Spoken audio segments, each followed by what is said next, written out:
ఓం నమ శివాయ. కార్తీక పురాణము 20వ అధ్యాయము. పురంజయుడు దురాచారుడగుట. జనక మహారాజు చాతుర్మాస వ్రత ప్రభావం వినిన పిమ్మట వశిష్ఠునితో, గురువర్యా, కార్తీక మాస మహత్యమును ఇంకను వినవలయునని కోరిక కలుగుచున్నది. ఈ వ్రత మహత్యమును దింకను విశేషములు గలవా ఎను సంశయం కూడా కలుగుచున్నది. ఈ నా సంశయము నివారణ కొరకు మరిన్ని ఉదాహరణలు వినిపించి నన్ను కృతార్థునిగా చెయ్యజూడను. ఆ మాటలకు వశిష్ఠుల వారు మందహాసంతో, ఓ రాజా, కార్తీక మాస మహత్యమును గురించి అగస్త్య మహాముని అత్రిమునికి జరిగిన ప్రసంగం ఒకటి కలదు. దానిని వివరించెదను, ఆలకించుమని ఆ కథా విధానము ఇట్లు వివరించిరి.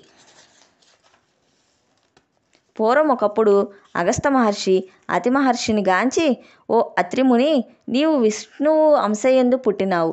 కార్తీక మాస మహత్యమును నీకు ఆమూలగ్రముగా తెలియను కాన దానిని నాకు వివరింపుము అని కోరెను.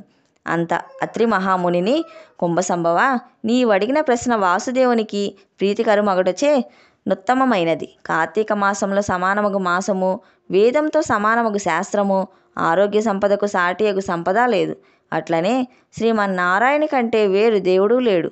ఏ మానవుడైనను కార్తీక మాసమున నదిలో స్నానం చేసినను, శివకేశవుల ఆలయమందు దీపారాధన చేసినను, లేక దీపదానము చేసినను కలుగు ఫలితము అపారము. ఇందుకొక ఇతిహాసము వినుము. త్రేతాయుగమున పురంజయుడను సూర్యవంశపు రాజు అయోధ్య నగరమును రాజధానిగా చేసుకుని రాజమేలుచుండెను. అతడు సమస్త శాస్త్రములు చదివి పట్టాభిషిక్తుడై న్యాయముగా రాజపాలన చేసెను. ప్రజలకెట్టి ఆపదలు రాకుండా పాలించుచుండెను.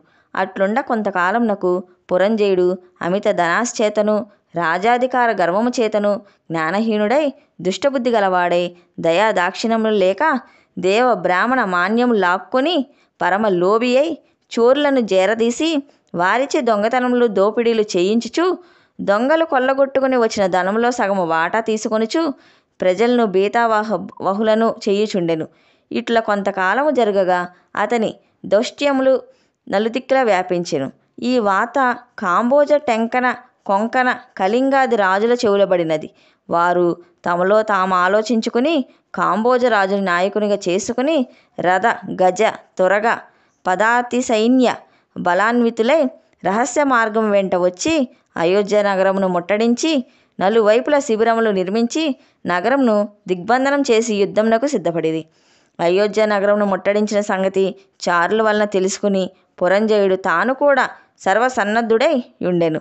అయినను ఎదుటి పక్షము వారధిక బలాన్వితులుగా నుండుటయు తాను బలహీనుడుగా నుండుటయు విచారించి ఏ మాత్రం భీతి చెందక శస్త్ర సమన్వితమైన రథమెక్కి సైన్యాధిపతులను ఉరికొల్పి చతురంగ బల సమేతమైన సైన్యముతో యుద్ధ సన్నద్ధుడై వారిని ఎదుర్కొని బేరి మోగించెను.